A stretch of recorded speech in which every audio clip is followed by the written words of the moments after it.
За яг энэ 52 дугаар сургуулийн маань баруун урд үзүүр гэх юм уу да тийм ээ. Хашаан дотроо байрлах нэг ийм хөөхөн гэр хэлбэртэй тайз байна шүү дээ. Энэ дээр бид нэр 5 сарын сүүл эсвэл 6 сарын ихээр яг тодорхой товлогдоогүй байгаа. Тэгээ бүх одоо энэ урлагийн сургалтуудын тийм ээ одоо бүжиг одоо манай язгуур урлагийн цогц сургалт өөр юу байдгийг дуу хоор бүгдээрээ энд ихшгэлэх юм байна шүү. Тэгэхээр манайхан энэ дээр бэлтгэл хийнэ. Бид нар сая тохирсон байгаа найрын өрөөл эхлэн цагаан хадгаа барьж байгаад өрөөчөөд хадгаа хүзүүндээ тохонгуудаа найрлан цэнгэн жаргал магтаал. Манай одоо брэнд 2 бүтээл байгаа шүү дээ. Яг өрөөл магтаал юм. За тэгээ араас нь нөгөө багшийн найруулсан Монгол ардын дуу 4 уул явна.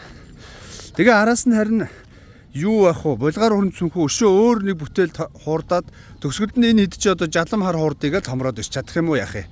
Ямар ч хүмүүс бэлдэн шүү. Чадах уу? За чи зүү хуурдаараа чи дали явж идэ шүү.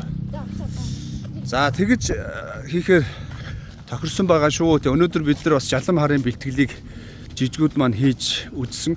Маш удаан темпээр зөв давтах ёстой гэдгийг анхаараарай. Буруу давтчих юм бол дараа нь засна гэдэг асуудал үүснэ гэж хэлсэн байгаа. Тэгэхээр жалам хараа гэртээ маш удаан темпээр 8 удаа буруу давтчихвол 9 дэх нь хариу нь ямар гарах вэ? Тэрний оронд 3 удаа маш удаан темпээр зөв давтчихвол 4 дэх нь хариу нь зөв гарна гэж байгаа. Ингэж ойлгосон байгаа. За миний бяцхан сод эрдэнэ өнөөдөр багштайгаа төгөлдөр хууран дээр барил тавил за тэгээд гам уншсан байгаа. Тэрийг гэртээ давтна.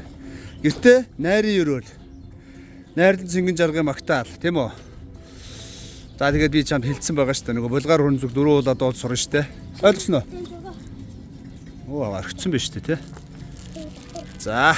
За амжилт. Амжилт.